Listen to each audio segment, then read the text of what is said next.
अस्सलाम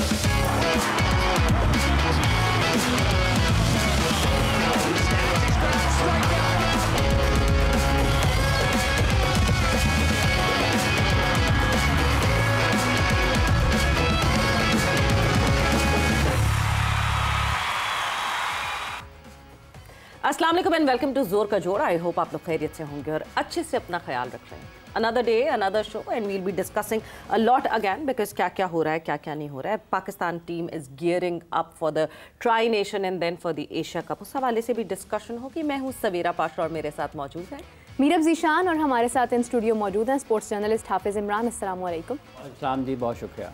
कुछ ही देर में हमें अभी एक और भी गेस्ट ज्वाइन करेंगे, लेकिन उससे पहले हम जानते हैं कि व्हाट्सएप इन स्पोर्ट्स में हमारे पास आज क्या खबरें हैं। बिल्कुल जी, व्हाट्सएप इन स्पोर्ट्स में सबसे पहले ऑब्वियसली सभी बात कर रहे हैं बाबर और रिजवान। बाबर और रिजवान कहाँ चले गए? T20 टीम से बहुत डिस्कशन हो रही है, तो क्यों ना farmer head coach Mickey Arthur ने कहा कि क्यों मैं भी ना बात करूं। सो बाबर रिजवान के बारे में उन्होंने कहा कि बाबर और रिजवान T20 क्रिकेट के लिए उस तरीके से अब फिट नहीं है जिस तरह। ऐसा नहीं है कि वो अच्छे खिलाड़ी नहीं है, मगर अब क्रिकेट तब्दील हो चुकी है। साथ ही साथ उन्होंने ये भी कहा कि हमारे दौर में पाकिस्तान टीम नंबर 1 बनी और मिकी आर्थर ने और सरफराज अहमद ने मिलकर प्लानिंग की। So yes, that was a really good combo जिस वक्त पाकिस्तान टीम T20 में नंबर 1 बनी। मगर सरफराज और आपने मिलकर प्लानिंग तो ज़रूर की, बट अब तो बाबर और रिजवान नहीं T20 में जगह बना पाए। हालात ही बदल चुके हैं, क्या कहने। लेकिन इसी के साथ अगर बात की जाए PSL की, तो PSL के असासों की वैल्यूएशन का अमल भी शुरू हो चुका है, जिसका मकसद फ्रेंचाइजेज और कमर्शियल राइट्स की मालियत तय करना और नई टीमों की कदर का तयन है। हसन नवाज, जाहिर सी बात है वहाँ ट्रेनिंग्स हो रही हैं, इंट्रा स्क्वाड मैचेस हो रहे हैं। सो हसन नवाज का कहना है कि खिलाड़ी बेहतरीन फॉर्म में है, कामयाबियां समेटने की कोशिश करेंगे। साथ ही साथ उन्होंने ये भी कहा कि टीम वर्क ही असल ताकत है जिसकी बदौलत हरीफ को शिकस्त दी जा सकती है। इसी के साथ अगर बात की जाए तो भारतीय खिलाड़ी फॉर्मर क्रिकेटर सचिन तेंदुलकर का DRS में अंपायर्स कॉल खत्म करने का मुतालबा। जैसे टेनिस में फैसला सिर्फ इन या आउट होता है, वैसे ही क्रिकेट में भी होना चाहिए। समझ नहीं आई इस बात की। सो व्हाट्सएप इन स्पोर्ट्स में इतना ही। एंड हाफिज, इस चीज़ से DRS पे हर दफ़ा कुछ ना कुछ थोड़ी देर बाद जो है एक बात आ जाती है। एंड यूजुअली हमें इंडिया के ही क्रिकेटर्स दिखते हैं जो DRS पे बात करते हैं। पास्ट में भी DRS को कम सपोर्ट मिलता था इंडियन क्रिकेटर्स की तरफ से। अंपायर्स कॉल की मैं अगर आपसे राय जानना चाहूँ तो क्या लगता है कि अंपायर्स कॉल, मतलब अगर अंपायर्स कॉल भी खत्म कर देंगे तो फिर अंपायर खड़ा हुआ क्यों है? हम कॉल करके बता देंगे कि आप आउट हो गए। देखें, ये पाकिस्तान में भी काफ़ी क्रिकेटर्स ने ये जो है DRS पे अंपायर्स कॉल, इसके ऊपर अपने ख्यालात का इजहार मुख्तलिफ वक्तों में किया है। इंडियन क्रिकेटर्स चूँकि ये हो सकता है कि शायद उनकी बात BCCI ज़्यादा बेहतर अंदाज में आगे पहुँचाता हो, इसलिए वो करते हों, बट कहीं ना कहीं लगता है कि अंपायर्स कॉल वाला जो मामला है, इसमें बाज़ औक़ात आपको ये लगता है कि शायद अंपायर्स कॉल की वजह से कोई बच गया है हालांकि वो आउट था, या फिर बाज़ औक़ात ये लगता है कि शायद अंपायर्स कॉल का किसी को एक गैर ज़रूरी तौर पर फ़ायदा पहुँच गया। तो इस वजह से इसके ऊपर बहस होती रहती है कि आपको क्या करना चाहिए। लेकिन ये टेक्नोलॉजी है, इसका मिक्स एंड मैच ही होगा, कोई उसका तीसरा रास्ता दरमियान में से निकाल लेंगे। सम टाइम टेक्नोलॉजी आपको फेवर करती है, सम टाइम आपको नहीं करती है। तो ये चीज़ें हैं, ये चलती रहेंगी। अगर अनटिल अनलेस कोई इस किस्म की आप उसमें इजाफा ना हो जाए, उसकी सलाहियत में कोई नई चीज़ ना आ जाए कि जिससे आप 100% चले जाएं और उसके ऊपर बात करें। क्योंकि अगर सिर्फ इस टेक्नोलॉजी की है तो उसके बहुत सारे डिसमिसल्स ऐसे भी हैं जिसके ऊपर जिन्होंने गेंद की हुई है वो सवाल उठाते हैं। मतलब 2011 के वर्ल्ड कप के सेमीफाइनल का जो अपना सचिन तेंदुलकर का सईद अजमल का आउट है, तो उसके ऊपर तो मुख्तलिफ ख्यालात है ना, भुगते हुए हैं। हाँ, भुगते हुए। इसलिए ये मतलब टेक्नोलॉजी है। आपने अंपायर्स का जो चूँकि बॉस होता है उस वक्त मैच में वो सुपरवाइज कर रहा होता है, तो उसको भी कहीं ना कहीं रखना है। लेकिन चलते रहते हैं, लोग अपने ख्यालात का इजहार करते हैं। सचिन बड़े क्रिकेटर हैं दुनिया के और उनकी बात सुनी भी जाती है। आपको लगता है सही है, फेयर होती है अंपायर्स कॉल? ये डिपेंड करता है ना। अब बाज़ औक़ात लगता है आपको फौरी तौर पे कि ये ठीक है अंपायर का फैसला, बट टेक्नोलॉजी कुछ और बता रही होती है। लेकिन जो टेक्नोलॉजी बता रही होती है वो जिसने बॉल किया वो कह रहा होता है कि मैंने तो ये बॉल ही नहीं किया। अब एक ने बॉल किया है सीधा वो टेक्नोलॉजी ने दिखा दिया, पढ़ के अंदर चला गया। हाँ। तो वो जो बॉल करने वाला वो कहेगा तो मैंने तो इसको टर्न किया ही नहीं है, मैंने तो आम बॉल फेंका है। तो ये चीज़ें, लेकिन ठीक है, हुस्न है क्रिकेट का, इख्तलाफ होता है, चलता रहता है, तो ठीक है। जब क्रिकेट की बात हो ही रही है तो बढ़ते हैं अपने नेक्स्ट गेस्ट की तरफ। हमें ज्वाइन किया है अब्दुल रऊफ साहब ने on set, former test cricketer. अस्सलाम वालेकुम। जी वालेकुम सलाम। रऊफ साहब, अभी हम ये अंपायर्स कॉल की ही बात कर रहे हैं। सचिन तेंदुलकर ने कहा है कि शायद नहीं होनी चाहिए, लेकिन आपको नहीं लगता कि ये तो हुस्न है क्रिकेट का? देखिए, मेरा ख्याल है कि टेक्नोलॉजी का इस्तेमाल तो डेफिनेट होगा। आप चाहे जितने मर्जी बड़े प्लेयर हों, मगर जब जैसे जैसे टाइम आगे चेंज होता है, जिद्दत आती है साइंस में, तो टेक्नोलॉजी का इस्तेमाल शुरू हो जाता है। पहले स्निकोमीटर नहीं होता था, फिर स्निकोमीटर आ गया, फिर उसके बाद ये बाकी चीज़ें यूज़, ये सुपर सॉकर्स देख लें आपने, ये भी यूज़ होना शुरू हो गए। उसके बाद ये ड्रॉप इन पिचेज़ हैं, ये भी यूज़ होना क्रिकेट में शुरू होगी, और अब इस चीज़ का भी इस्तेमाल हो रहा है। तो मेरा ख्याल है कि ये तो एक लेटेस्ट इनोवेशंस हैं जो नहीं, पर टेक्नोलॉजी से थोड़ी प्रॉब्लम है उनको प्रॉब्लम है जो टेक्नोलॉजी में ह्यूमन एलिमेंट है, विच इज अंपायर्स कॉल। तो वो तो एक ह्यूमन एलिमेंट है, वो ही गोज के पूरी फिर टेक्नोलॉजी ही डिसाइड करे वेदर इट्स आउट और नॉट। जैसे टेनिस में होता है कि हाँ जी, बॉल लगी आउटसाइड लाइन पे या अंदर रही, इस तरह स्ट्रेट फॉरवर्ड होना चाहिए। अंपायर्स कॉल क्या बीच में मसला है? यस, देखिए, ये जो जितने भी डिसीजन होते हैं या आईसीसी में जब इनकी प्रेजेंटेशन होती है, तो वहाँ पे जो जितने भी क्रिकेट बोर्ड्स होते हैं, उनके बड़े बड़े ऑफिशियल्स वहाँ पर बैठे होते हैं, और उन्होंने उससे पहले काफ़ी ज़्यादा होमवर्क किया होता है। उसके बाद फिर वो डिसाइड करते हैं कि ये चीज़ बेहतर होगी या नहीं। ये जो हमारे प्लेयर्स बात करते हैं, जैसे सचिन तेंदुलकर, नो डाउट कि उसका बहुत बड़ा नाम है। इसी तरह बाकी भी लेजेंड्स हैं, उनके खिलाफ भी इस तरह के डिसीजंस बाज़ दफ़ा आते रहे हैं या मुख्तलिफ टीम्स के दरमियान में। तो जब ये फैसला आईसीसी में डिस्कशन पैनल पे चल रहा होता है, उस टाइम पे इनको अपनी जो राय है उसको इनपुट वहाँ पे देना चाहिए उनको उस टाइम पे।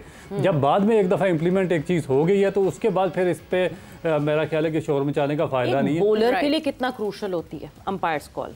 मतलब जिस तरह अभी हाफिज बात कर रहे थे कि एक बॉलर कहता है कि नहीं जी, जब वो आती है बॉल ट्रैकिंग आती है, तो वो तो मैंने वो वाली बॉल ही नहीं डाली जो ट्रैक जिस तरह उसको करता हुआ दिखा रहे हैं, वो कहे जी मैंने तो बॉल सीधा किया। एक बॉलर एज अ बॉलर अगर आपसे पूछा जाए तो मतलब उस पे कैसे आप देखिए, ये चीज़ें देखें, हम गलती इंसान करता है, टेक्नोलॉजी बहुत कम गलती करती है। जो चीज़ें वो शो करते हैं, अंपायर्स कॉल भी मेरा ख्याल है कि जब हम भी क्रिकेट खेला करते थे तो हमें भी लगता था जो भी बॉल पैड पे लगी है आउट ही है या कुछ हो गया तो वो आउट है।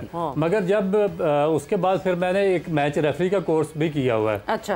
तो जब मैं उस कोर्स में बैठा, जब मैंने फिर वो उसको पढ़ा और सारा जितने भी एलिमेंट्स हैं उसमें वो उसको समझा, तो उसमें मेरा ख्याल है कि जो अंपायर्स हैं वो बेहतर जज हैं, वो बेहतर तौर पे आपको बता सकते हैं। क्योंकि जो बॉलर्स होता है या बैट्समैन होता है, वो अग्रेसिवली खेल रहा होता है, उसका सारा माइंड और सारा फोकस अपनी उस पर होता है, खेलने पे होता है। उसको इन चीज़ों का नहीं नॉलेज होता है कि वेदर की वो बॉल कहाँ पे उसने पिच किया। उसका definite as a fast bowler मुझे पता है कि मैंने आउट स्विंग की है, मगर मुझे उसका जो आगे पिच का बिहेवियर है, मैं उसको आइडेंटिफाई नहीं कर सकता कि पिच उसको किस तरफ लेके जाएगी, कितना ब्रेक देगी, कितना उसको स्विंग देगी, कितना उसको कट करेगी। ये डिसाइड अंपायर ही कर सकता है, क्योंकि वो ही उसका फोकस होता है 3 लाइन्स के अंदर। तो मेरा ख्याल है कि ये जो अंपायर है वो बेहतर इसमें बेहतर होता है। अच्छा, इसमें एक और है, जैसे क्योंकि टेनिस के साथ इसका मुवाजना अगर किया जाता है या टेनिस का हवाला दिया जाता है, तो ये बहुत बड़ा फर्क है। मतलब हार्ड कोर्ट पे जब आप खेल रहे हैं, वहां पर पढ़ने के बाद बॉल ने कहां पर जाना है, उसका उछाल कितना होना है, क्रिकेट पिच का और जो टेनिस का है मैदान जहां पर इसका इस्तेमाल होता है, तो इसमें फ़र्क है बहुत ज़्यादा। फिर वो आप देखें कि वो टीम गेम नहीं है, ये 50 ओवर्स का 100 ओवर का 5 दिन का मैच है। इसमें आपने खिलाड़ियों के साथ भी आपकी बहुत बातचीत होती है, आपने गेंद का ख्याल रखना है, आपने और बहुत सारे कवानीन है जो अंपायर। टेनिस में ट्रैकिंग तो होती नहीं, टेनिस में तो स्पॉट डाउन होता है कि वो स्पॉट कहाँ। देखें, उसका मसला सिर्फ एक है कि स्पॉट कहाँ पे होगा, बट क्रिकेट में बॉल स्पॉट होने के बाद भी उसने लेफ्ट राइट करना है, उसकी जो डिविएशन है, जो उसने घूमना है, बाएं दाएं बाएं होना है, कहाँ पर जाके उसके बाद हिट करना है, वो सारी चीजें उसमें असरअंदाज होती हैं। टेनिस में तो यहाँ पर गिरा, फैसला हो गया। क्रिकेट में तो फैसला उसके गिरने के बाद होता है कि ये जाके लगा कहाँ पर है। तो ये 2 मुख्तलिफ चीजें हैं। बिल्कुल सही है। ये तो चले इंडिया के क्रिकेटर्स हैं, फॉर्मर क्रिकेटर्स हैं जो इस तरह की बातें कर रहे हैं कि शायद ये होना चाहिए, नहीं होना चाहिए। टेक्नोलॉजी की बात करें, हम यहाँ पर आज भी यही बात करें कि बाबर को होना चाहिए था, ये रिजवान को होना चाहिए था। इतना बड़ा फर्क क्यों है? देखिए, ये हमें इन 2 नामों पे डिस्कस अब नहीं करना चाहिए, हमें डिस्कशन करनी चाहिए पाकिस्तान क्रिकेट बोर्ड के थिंक टैंक पे, मैनेजमेंट पे, जिसने जितने भी उनके जो ब्लंडर्स हैं उनको कवर अप करने के लिए ये 2 नाम उन्होंने आगे मीडिया में पुट किए हुए हैं। कि बस सारे जो डिस्कशन है, जितनी भी उनकी नेग्लिजेंसेस हैं, उनको बाईपास करते हुए इन दो नामों पे शोर मचता रहे और हमारी उस पर लड़ते रहो, भिड़ते रहो, उस पर लड़ते रहो। आप देखें कि आप टेस्ट क्रिकेट में कहाँ हैं, बाबर रिजवान ने किया, आप वनडे में कहाँ पे हैं, बाबर रिजवान ने किया, आप जो है T20 में आपकी रैंकिंग गिर के नीचे आ गई है। कल अगर ओलंपिक्स पे पार्टिसिपेशन होती है, एशिया से 2 टीमें जाएंगी, आप तो उसमें है ही नहीं। अगर 2 डिवीजन बनते हैं टेस्ट क्रिकेट के, A डिवीजन और B डिवीजन, तो आप तो रेलीगेट हैं, आप तो B डिवीजन में आएंगे। आपने पाकिस्तान क्रिकेट को काम पे ला के खड़ा कर दिया। आप देखें कि आप जो इंडिया में वर्ल्ड कप खेला, उसमें किसने आपको कहा था कि आप तीसरा ओपनर ना लेके जाएं? फ़खर जमान आपका अनफिट हुआ, आपने साउथ शकील को ओपन करवा दी, रिजल्ट आपने भुगता है। चैंपियन ट्रॉफी में आप जहाँ पर इंडिया 5 स्पिनर्स लेके आया, ऑस्ट्रेलिया 3 स्पिनर्स लेके आया, साउथ अफ्रीका 3 स्पिनर्स लेकर आया, आप 1 स्पिनर के साथ खेलते रहे। आप अपने होस्ट ग्राउंड में अपने इसमें अपने होम क्राउड के सामने आप टूर्नामेंट से 4 दिन के बाद बाहर हो गए और आपने एक फजूल डिस्कशन छोड़ी है।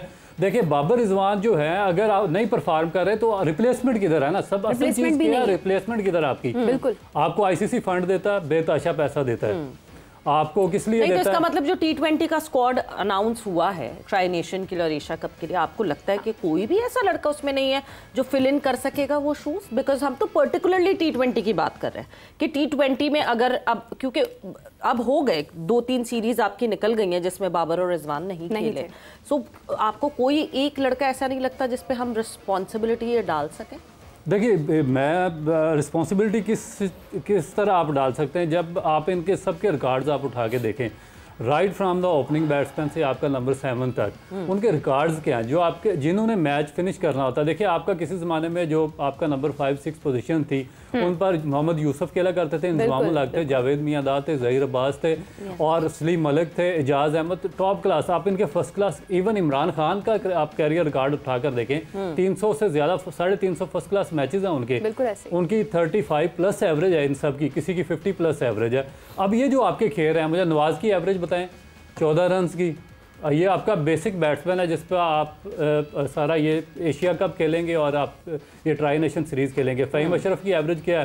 13 रन की। उसके बाद आपने हसन नवाज को आप नंबर 4 पे लेकर आए हैं, नंबर 4-5 पे, वहाँ उसको शिफ्ट वहाँ कहाँ से किया? वो क्या वो जेन्युइन मिडिल ऑर्डर बैट्समैन है? क्या वो डोमेस्टिक क्रिकेट में नंबर 5-6 पे उससे कितने मैचेस फिनिश किए हैं?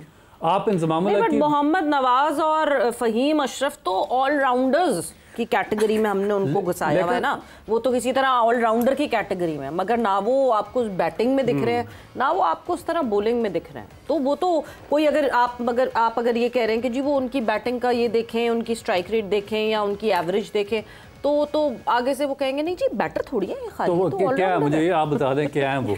देखिए तो अगर आपने बैटिंग ऑलराउंडर 2 टाइप के होते हैं, या बैटिंग ऑलराउंडर होता है या बॉलिंग ऑलराउंडर होता है।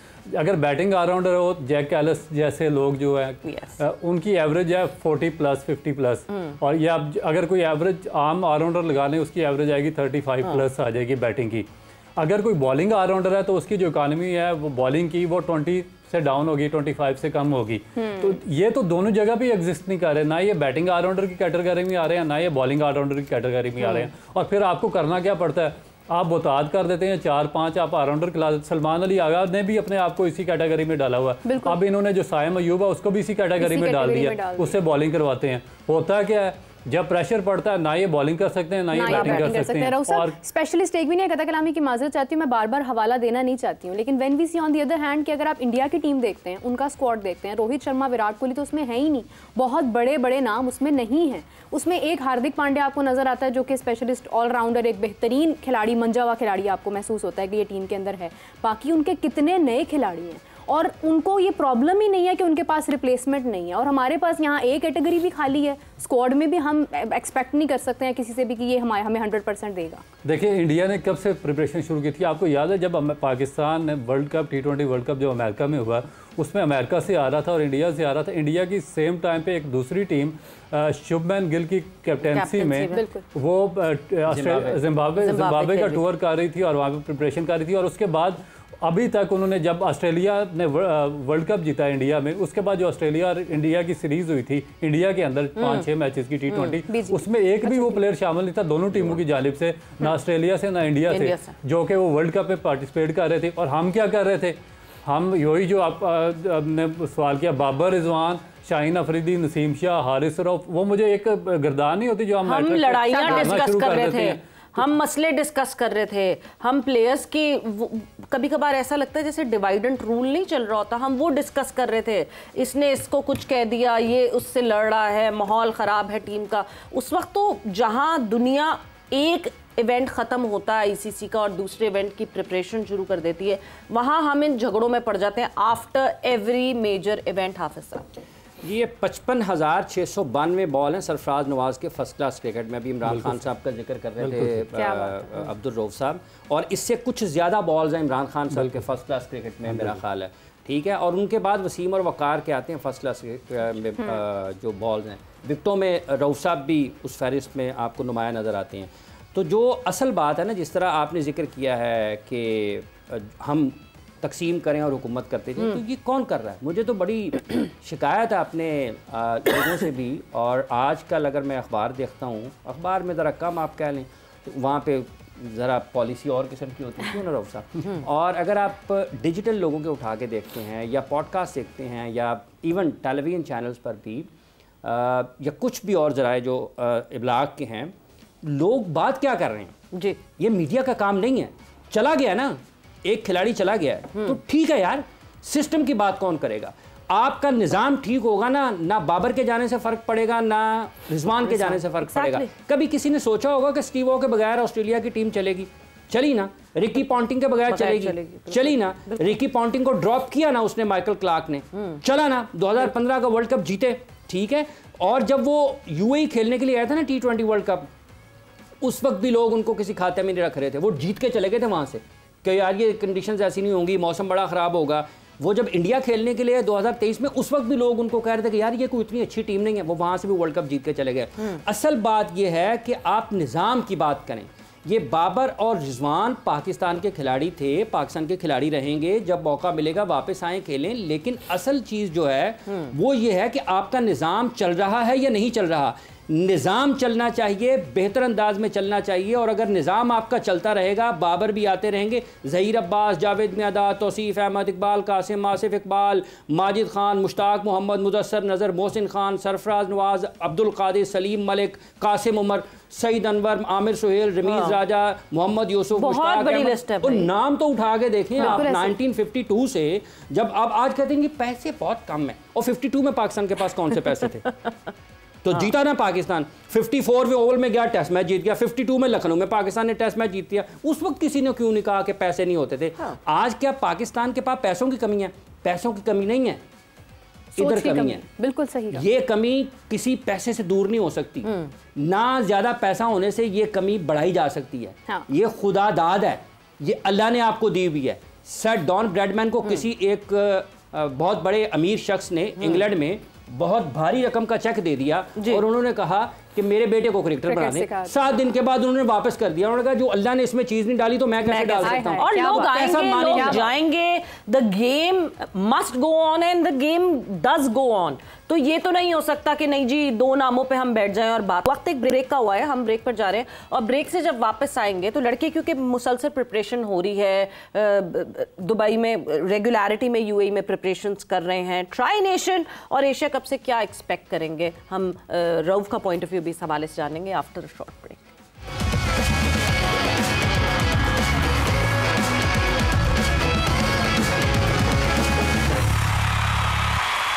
एंड वेलकम बैक टू जोर का जोड़। और अब ज़रा नज़र डालते हैं पाकिस्तान, क्योंकि क्रिकेट टीम और 29 से ये ट्राई नेशन शुरू हो रहा है। रऊफ, जहां हम अब ये टीम देखते हैं, ऑब्वियसली हमने अभी कुछ पास्ट परफॉर्मेंसेस देखी, सीरीज़ देखी, एक पूरे यूनिट को तश्कील देना, उनकी केमिस्ट्री मैचअप करना एक बहुत अच्छा मौका भी है ट्राई नेशन होते हुए एशिया कप में जाना, मगर एक बहुत मुश्किल मौका बन सकता है अगर आप उसको बनाना चाहें कि अगर तो ट्राई नेशन में गॉड फॉरबिड अच्छी परफॉर्मेंसेस नहीं मिलती तो बिल्कुल मोराल डाउन करके पाकिस्तान टीम एशिया कप में जाएगी। हम क्या एक्सपेक्ट करें और किस साइड पे एक्सपेक्ट करें कि whether they be confident enough to just rush into Asia Cup या फिर मुश्किलात? देखिए, ये जो आपके क्वेश्चन में घबराहट है ना, ये काफ़ी चीज़ों की निशानदेही कर रही है कि मुझे तो लग रहा है कि हम ट्राई नेशन सीरीज़ खेलने जा रहे हैं कोई साउथ अफ्रीका और ऑस्ट्रेलिया के खिलाफ। अब देखिए वहाँ पे दो टीमें कौन सी है, एक अफगानिस्तान है और दूसरी है यूएई है, जिसका बिल्कुल मुझे किसी एक प्लेयर के नाम का भी नहीं पता कि कौन यूएई से खेल रहा है। क्योंकि जब मैं वहाँ पे किसी ज़माने में क्रिकेट खेलता था लीग में जाके, तो तब मुझे पता था कि फलाने प्लेयर तो वो सारे रिटायर हो चुके हैं। अब उनको मैंने कभी नहीं देखा, किसी क्रिकेटर ने भी नहीं देखा होगा कि कौन है, और हम उनसे भी घबराए हुए हैं। दूसरी टीम अफगानिस्तान है, चलें शॉर्ट फार्मेट में आप उनको एज दे सकते हैं कि पास्ट में भी बड़ा अच्छा वो कम्पीट करते रहे पाकिस्तान को। और उनकी जो एक चीज़ तो बहुत क्लियर कट है कि जो अफगानिस्तान की स्पिन बॉलिंग अटैक है वो पाकिस्तान से लॉट बेटर है। बिल्कुल, ना सिर्फ पाकिस्तान से बल्कि आप इंडिया से भी कह सकते हैं कि अगर वो इंडिया के बराबर नहीं तो इंडिया से बेहतर ज़रूर है वो।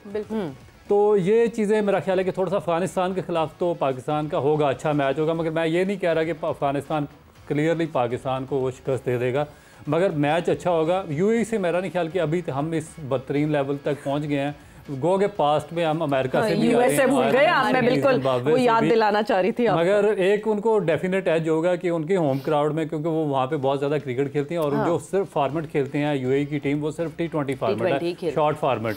तो ये किसी की मिराज नहीं है क्रिकेट, जो ज़्यादा क्रिकेट खेलेगा और जिन होम ग्राउंड से खेलेगा डेफिनेट उसको वहाँ पर एडवांटेज मिलेगा।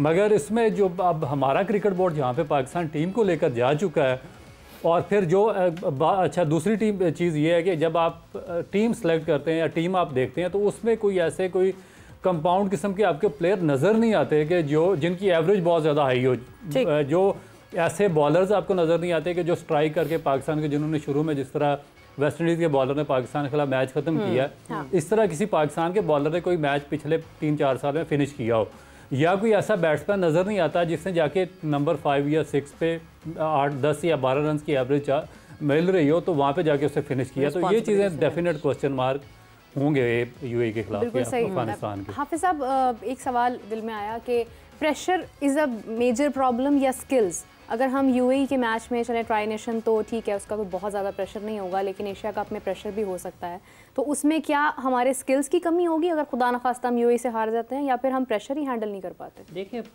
ये चीज़ें एक दूसरे से जुड़ी हुई हैं। ये नहीं है कि आप में स्किल होती है तो आप दबाव का मुकाबला करते हैं, कॉन्फिडेंट होते हैं। हाँ, आप में स्किल होती है ना किसी काम को करने की, तो आपके रास्ते में आने वाली रुकावटें जो आपके ऊपर दबाव पैदा करती हैं, आप उनका मुकाबला करते हैं, सामना करते हैं और उससे निकल जाते हैं। जहाँ कहीं भी आपके पास बुनियादी सलाहियत की कमी होगी, दबाव आपके ऊपर हावी होगा और आप गलती करेंगे या फिर गलतियों को दोहराते चले जाएंगे। तो ये दोनों चीज़ें पाकिस्तान के साथ हो सकती हैं। जैसे अभी रऊफ़ फरमा रहे हैं कि पाकिस्तान की टीम में आपको वो चीज़ें नज़र नहीं आती हैं, तो बुनियादी तौर पर ये उस सतह पर पाकिस्तान की टीम आ चुकी है कि आपके पास कोई, ठीक है कि अच्छे हैं, बासलाहियत हैं, आपको कभी कभार अच्छा खेलते हुए दिखाई देंगे, लेकिन आप यकीन के साथ ये नहीं कह सकते हैं कि वसूख के साथ नहीं कह सकते हैं कि ये टीम फ़लाँ टीम को हरा देगी। मुझे आज भी याद है एक पाकिस्तान और इंडिया का शारजा में मैच चल रहा था, मैच क्योंकि पाकिस्तान के 2-3 आउट हो गए शुरू में, तो हम दोस्त बैठे हुए थे, हमने कहा यार ये तो एक बड़ी परेशानी वाला माहौल है, तो ज़रा बाहर निकलते हैं, सड़क से गलियों गुलियों से घूम के आते हैं, दोबारा आके मैच देखेंगे। तो गुजरते गुजरते हम जा रहे थे, तो रास्ते में हाँ जी क्यों बढ़िया जी मैच दा यार 3-4 आउट हो गए। जिसने पूछा उन्हें कहा सईद अनवर खेल रहे हैं?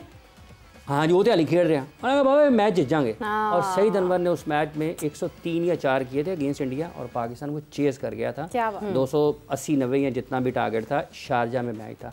तो आज ये वाली सूरत हाल पाकिस्तान में नज़र नहीं आती है। ऐसा कौन सा खिलाड़ी है जिसको हम, और उसमें वो दोनों थी जो मेरे बाप ने सवाल है, सलाहियत आप में होती है तो आप दबाव का मुकाबला करते हैं। उन्होंने एक मरतबा नहीं किया, मतलब एक से ज़्यादा मरतबा किया। तो ये चीज़ें आप, और ये प्रेशर आपने, जब आपके ऊपर दबाव आता है आपने उसमें से कैसे निकलना है, ये एक मरहलावार चीज़ें हैं। ये पाकिस्तान में जो क्रिकेट इस वक्त खिलाई जा रही है वो आप उसको ज़हनी और जिस्मानी तौर पर तैयार ही नहीं हो सकते उस दबाव का मुकाबला करने के लिए। एक को आप क्लब से उठाते हैं आप उसको बगैर किसी तैयारी के इंटरनेशनल क्रिकेट में डाल देते हैं, वो अच्छा एक मैच में अच्छा परफॉर्म करता है और उसके बाद 10 मैच आप इस इंतज़ार में रहते हैं। ये बिल्कुल ऐसे ही है कि जिस दिन उसकी कोई किस्मत होती है अच्छी, ये वो अच्छा परफॉर्म कर जाता है, आपको क्यों कंसिस्टेंसी नजर नहीं आती? की माजरत चाहती हूँ, हसन नवाज की अगर आप बात करें उस पर बहुत सारी उम्मीदें हैं लोगों की, लेकिन देखिए अगर आप कंसिस्टेंसी देखते हैं ना तो वो पहले मैच में बिल्कुल ही duck and then a century and then again वही सारी सिचुएशन। अभी ठीक है उन्होंने अच्छी परफॉर्मेंस दी है, लेकिन 100% रिलाय करना कि अब इसी पे सारा बोझ है वो भी नामुनासिब है। क्या पाकिस्तान का वक्त आ गया है कि 4 मैच हैं और हसन नवाज के ऊपर इतनी बात हो रही है? वो तो कमाल हो गया ना पाकिस्तान में। आप अंदाज़ा लगाएं, वो मुल्क जिससे हनीफ मोहम्मद और फजल महमूद खेले वो जिससे सरफराज इमरान खेले, माजिद मुश्ताक खेले, जिससे मोहसिन और मुदस्सर खेले, जिससे सईद और आमिर सोहेल खेले, ठीक है, जिससे यूसुफ और इंजमाम खेले, जिससे मुश्ताक और सकलैन खेले, जिससे शुएब और आसिफ खेले, जिससे आमिर और उमर गुल खेले, ठीक है, अब्दुल रऊफ साहब भी खेले, हसन नवाज के ऊपर कर लें जी। मतलब आप अंदाज़ा कर लें कि मयार कैसे गिरते हैं। हमने अपने सामने गिरते हुए देखे हैं, वो तबाही आज भी हो रही है। वो क्या आप उससे उम्मीदें लगा रहे हैं? और जो लगा रहे हैं उनको भी कुछ ख्याल करना चाहिए यार। वो नया नया आया है, हसन नवाज हमारा मसीहा है, वो अच्छा है, बहुत अच्छी बात है, लेकिन जनाब जब अच्छा करे पाकिस्तान के लिए, लेकिन मसला ये नहीं है, मसला ये है कि हसन नवाज हमारा मसीहा हो गया है। रऊफ, ये सबसे बड़ा मसला अभी रिसेंट टाइम्स में अगर मैं पाकिस्तान टीम की बात करूं, is this the biggest problem कि अभी वो लड़का आया नहीं होता, अभी उस लड़के ने कुछ किया नहीं होता, कुछ थोड़ा सा हमें इतना सा स्पार्क दिखता है और हम कहते हैं जी मिल गया हमें। और यही करते करते शायद हमने पास्ट में भी कुछ लोगों की प्रोग्रेस को रोक दिया। अब मैं क्योंकि थक गई हूँ नाम ले लेके, बार बार हम बात करते हैं कि हमने शायद वो प्रोग्रेस इसी वजह से कुछ प्लेयर्स की रोक दी, क्योंकि हमने उनको पहले ही इतना आसमान पे बिठा दिया कि वो तो बेस्ट है, पाकिस्तान ने इससे बेहतर कभी कोई बैटर ही नहीं प्रोड्यूस देखा ही नहीं है। देखिए इसमें बेसिक इशू जो आम पब्लिक है वो तो बात करेगी, डेफिनेट करेगी, क्योंकि जो भी नहीं फॉर्मर क्रिकेटर्स, आम पब्लिक का तो जो भी टीवी पे आपको परफॉर्म करता नजर आएगा, पब्लिक उसके बारे में बात करेगी। सोशल मीडिया बहुत ज़्यादा हो गया इसलिए हाइप मिल जाती है। मगर जो फार्मर क्रिकेटर्स है, जो टेक्निक को समझते हैं, असल बात वो है कि वो जब प्रोजेक्शन करते हैं बेकार प्लेयर्स की, तो वो सारा आपका सिस्टम वो ख़राब कर देती है। क्यों करते वो फिर मुझे नहीं पता कि उनकी लॉबीज़ होती है या उनकी कोई सर्टन कोई किसी के साथ एफिलिएशन होती है या उनका कोई अपना इंटरेस्ट भी होते हैं, क्योंकि पाकिस्तान क्रिकेट के साथ बहुत ज़्यादा चीज़ें इन्वॉल्व रही हैं पास्ट में। बाद साबका प्लेयर्स लॉबिंग करते रहे प्लेयर्स की, स्पेशली जो ऊपर 3-4 पॉइंट्स थे उन पर बहुत ज़्यादा लॉबिंग की गई और उसमें काफ़ी ज़्यादा चीज़ें भी इन्वॉल्व हैं। वो तो खैर पाकिस्तान क्रिकेट बोर्ड का एंटी करप्शन यूनिट ही बेहतर बता सकता है और उनके पास सारा नॉलेज भी है इस चीज़ के बारे में। तो ये जो लॉबिंग है ये मेरा ख्याल है कि ये न्यूट्रल होनी चाहिए और टू द पॉइंट होनी चाहिए। इसमें जब एज एक क्रिकेटर बैठता है क्रिकेट एक्सपर्ट के तौर पे, तो उसको जो अवाम है उसको एक बिल्कुल सही और उसको एक सीधी राय देनी चाहिए, जो कि जिसमें थोड़ी सी भी कोई ऐसी गड़बड़ नहीं होनी चाहिए कि जो किसी प्लेयर को अनड्यू फेवर दे और किसी जायज़ प्लेयर का वो हक मार दे। अब यही हो रहा है कि जब इनको पता कि ये टेक्निकली इतना अच्छा नहीं है तो आप क्यों उसका हवा खड़ा करते हैं। हालांकि देखिए आप बार बार क्यों बात करते हैं सईद अनवर की, इंजमामुल हक की, सलीम मलिक की, सरफराज अहमद, इवन जो आपके सरफराज अहमद की हर बंदा कैप्टनसी की बात करता है, मगर देखिए कि वो डेवलप कैसे होके आया। क्योंकि जो आपका डिपार्टमेंट था, जो आपका रीजन था, वो जेन्युइन प्लेयर्स के हाथ में था उस टाइम पे। अब सरफराज को उनको पता था कि ये अच्छी कैप्टनसी करता है। वो जब अंडर 15 या अंडर 19 खेला वो तब भी कैप्टन था, उसने टूर्नामेंट पाकिस्तान को जितवाए। फिर वहाँ से उसको कराची का भी कैप्टन बनाया गया। फिर वहाँ से मैंने उसको देखा, उस जमाने में मैं भी खेलता था, PIA का भी वो कैप्टन रहा। तो उसकी जितनी डेवलपमेंट हुई है थ्रू चैनल हुई है, थ्रू प्रोसेस हुई है उसकी, उसको हर चीज़ का पता था। एक उसको देखिए, ये जब आपका कंपटीशन स्ट्रांग होता है डोमेस्टिक लेवल का, डिपार्टमेंट्स का और रीजन्स का, तो फिर ये जो आपकी कैप्टनसी होती है इसमें बहुत ज़्यादा आपको ब्रेन इस्तेमाल करना, ये एक शतरंज बन जाती है। आपको मुख्तलिफ इंटरवल्स में डिफरेंट चेंजेस करनी पड़ती है, बॉलिंग की चीज़, सिचुएशन के हिसाब से आपको प्रॉम्प्टली डिसीजंस लेने पड़ते हैं। ये चीज़ आपको चालाकियाँ सिखाती हैं, जिस तरह जावेद मियांदाद सुपर कैप्टन रहे, सलीम मलिक रहे, इंजमाम रहे, राशिद लतीफ़ हैं, जो वसीम अकरम, ये सब यहाँ से सीख के आए थे। अभी ये जो आपको सारा, अब जिस तरह सईद अनवर की भी आपके सामने मिसाल है कि वो क्यों टॉप क्लास बैट्समैन बने, आप उनकी फर्स्ट क्लास परफॉर्मेंस उठाकर देखें। बट फिर रऊफ, ये सारी बातें जब मैं आपकी सुनती हूँ ना, तो फिर मुझे होता है कि फिर तो क्रिकेटर तो बेचारा है आज का, वो इस वजह से क्योंकि उसको वो एनवायरनमेंट ही नहीं मिला, उसको वो सिनेरियो ही नहीं मिला, वो कहाँ से श्रूड हो, वो कहाँ से वो क्लेवर हो, वो कहाँ से गेम स्मार्टनेस लेकर आए। टैलेंट भी जो लेकर आ रहा है, वहां पे भी जो कोचेस बैठे हुए हैं, वो कोई कहता है नहीं जी वी में ही खेलना है, कोई कहता है नहीं जी नो लुक शॉट, वाह वाह वाह वेरी गुड। तो क्या करे फिर? ये बहुत ही एक ना आउटस्टैंडिंग किस्म का ये आपका जो आज ये क्वेश्चन है, क्योंकि इसमें इशू क्या है, ये सारा जो आपकी हमारा प्रॉब्लम है ना, ये इस क्वेश्चन के अंदर है कि क्यों हमारे इन पावर नहीं हो रहे, क्यों सीखे नहीं आ रहे, क्यों हमारे बैट्समैन को नंबर 4, 5, 6 पे मैच फिनिश करना नहीं आ रहा, क्यों हमारे प्लेयर्स को कैप्टनसी करनी नहीं आ रही, ना T20 में, टेस्ट में, ना वनडे में।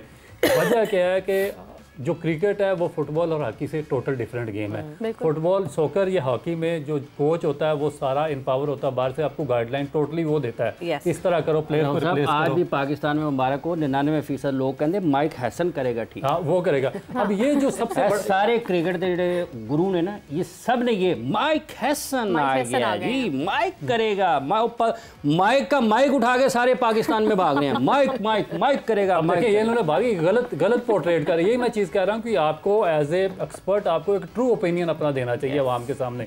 अब जो क्रिकेटर है, जो क्रिकेट है, क्रिकेट में कैप्टन का बहुत ज्यादा रोल होता है। आपको पता है इमरान खान क्या कहते थे? वो कहते थे मैं क्रिकेट में कोचिंग के कंसेप्ट के ही खिलाफ हूँ, मैं इसको मानता ही नहीं हूँ, क्योंकि जब आप अंदर जाते हैं कैप्टन का सारा रोल आ जाता है। उन्होंने सारी जिंदगी एक मैनेजर इंतखाब आलम को ही साथ रखा है, वो अंदर सारा कुछ वो खुद थे, जावेद मियां दाद वगैरह से मशवरे लेते थे। अब यहाँ पे हमारे प्लेयर क्यों खराब हो रहे हैं, जो आपने क्वेश्चन अच्छा इमरान, आपने वो उससे जिक्र किया ना कि कप्तान, ये भी कभी कोई इंजमाम साहब खुद ही पूरी स्टोरी सुना देना, खुद पूरी, वो नहीं जो आज तक बताई गई है कि उनकी सिलेक्शन कैसे हुई थी, पूरी स्टोरी वो खुद सुना देना कभी, कि वो कैसे उस नेट में आए, कैसे स्पाइक्स बांधते हुए, अपने स्पाइक्स पहनते हुए, खान साहब ने उन्हें देखा, कौन सा शॉट था वो जो LCCA में जाके गिरा, और वो कब इमरान खान साहब वो ग्राउंड से उठे और ऊपर कदाफी स्टेडियम के दफ्तर की तरफ भागे कि मैनू लेके जाना है। अल्लाह करे कि वो कभी पूरी स्टोरी सुनाए। तो उसी तरह जारी रखो। अच्छा, अब हो क्या रहा है, क्यों प्रोडक्शन नहीं आ रही प्लेयर्स की और जो कैप्टन्स हैं, जो आपके कोचेज हैं? क्योंकि मैं कुछ 7-8 साल ये मुल्तान का ये मैं कैप्टन रहा हूँ, मुझे पता था कि इनका जो भी कोचेज ये यहाँ पे भेजते थे, मुझे पता था कि उसमें ना तो इतनी एबिलिटी है, ना उसकी इतनी एजुकेशन है, ना उसके अंदर इतना विजन है कि वो आके इन्फ्लुएंस वहाँ पे कर सके। और मैंने इसलिए कोई 10-11 प्लेयर अपने टेन्योर में ही पाकिस्तान के दरवाजे तक हमारे मुल्तान के खड़े थे उस ज़माने में। ये क्या करते हैं, ये जाके वहाँ पे करते हैं, टास्क क्या करना है तो कैप्टन को बताएंगे, टास्क करके बैटिंग किसने पहले करनी है ये कोच फैसला करके कैप्टन को बताएगा। वो अंदर जा रहा होता है, उसके हाथ में सिक्का पकड़ाते हैं। क्या बात। अच्छा, वहाँ से एक दिन पहले इनिंग ख़त्म होती है, बाहर से कैप्टन जो कोच है वो बताएगा कि कैप्टन को रोल कौन सा लेना है, हैवी लेना है, आपने मीडियम लेना है या लाइट लेना है। वही वो कहते हैं ना कि right man for the right job. और यहाँ पे हमारे ये बहुत जरूरी चीज़ है जो मैं भी बताने लगा हूँ ना। ये इस पे पाकिस्तान क्रिकेट बिल्कुल तबाह हो जाएगी अगर इसको इन्होंने ठीक ना किया, क्योंकि ये कोचिंग कल्चर 90 सेकंड में बतानी है आपने बस ये बात जी, 90 सेकंड में बतानी है। ये कोचिंग कल्चर अब डेवलप हुआ है तो इसको ठीक करना जरूरी है। ये हर चीज़ अपने इनिंग डिक्लेरेशन का ये फैसला करते हैं, तो जो कैप्टन होगा अगर वो शार्प नहीं होगा, वो अपना माइंड बंद करके जिस तरह बाबर आजम नहीं खड़े होते इस तरह खड़ा रहेगा, हर चीज़ उसको इनपुट कर देगा और वो एक आटो पे कैप्टन आपका चला जाएगा। तो इस तरह आपकी सारे का सारा जो आपका क्रिकेट आपको नज़र आती है पाकिस्तान टीम में, कैप्टनसी के इशू, उनकी सारी वजह आपके इलिटरेट और बेसलेस कोचेज स्टाफ है जो पाकिस्तान क्रिकेट बोर्ड पूरे रीजन में अंडर 19 पे वो भेज रहा है। और कैप्टन को मतलब अगर पपेट बना के ही इस्तेमाल करना है तो फिर तो आप किसी को भी खड़ा करें और पीछे कोच, और वो कोच कि अगर कोई लड़का नहीं सुनेगा तो उसके बाद आपको वो अच्छा सर ये वक्त खत्म। ये सिर्फ ये वजाहत कर दे पाकिस्तान क्रिकेट बोर्ड, आज जिस तरह से ये रऊफ साहब ने बताया ना, लीडर इसकी तशरीह करके पाकिस्तान में लोगों को बताया कि लीडर का मतलब क्या होता है और फिर डिक्लेयर कर दें कि क्या पाकिस्तान के क्रिकेट में लीडर कप्तान है या कोच है, ताकि लोगों को एक नई सोच तो मिले ना, और फिर वो जिम्मेदारी भी ले, फिर छोड़ दें कि हमने कैसे आगे करना है। सो ये पाकिस्तान की क्रिकेट में जो मसाइल हैं ये बुनियादी मसाइल हैं, जो लोग हैं उनके साथ ये जुल्म हो रहा है पाकिस्तान में आज कि उनको वो क्रिकेट असल तो बताई ही नहीं जा रही है, जिस वजह से उनके सोचने समझने की सलाहियत महदूद है। ये उनका कसूर नहीं है, ये जो लोग पब्लिक प्लेटफॉर्म्स पर बैठे हुए हैं ये इनकी जिम्मेदारी है कि इन्होंने लोगों को शऊर देना है, क्रिकेट बतानी है। और इस मीडियोक्रिटी से कैसे निकलना है वो इसी तरह ही निकल सकते हैं कि जब रिस्पॉन्सिबल को रिस्पॉन्स दी जाए, ना कि स्पून फीड किया जाए। शायद हमारे क्रिकेटर्स ओवर स्पून फेड हो गए, इस वजह से जब उनके ऊपर बारी आती है तो वो कुछ नहीं कर पाते। बट विद दैट दैट वक्त यहाँ पे ख़त्म हो गया। थैंक्स अ लॉट आप लोगों का यहाँ पे ज्वाइन इन करने के लिए। सवेरा पाशा को और मीर ज़ीशान को इजाज़त दीजिए। अपना बहुत ख्याल रखिएगा। टेक केयर, बाय बाय, अल्लाह हाफ़िज़।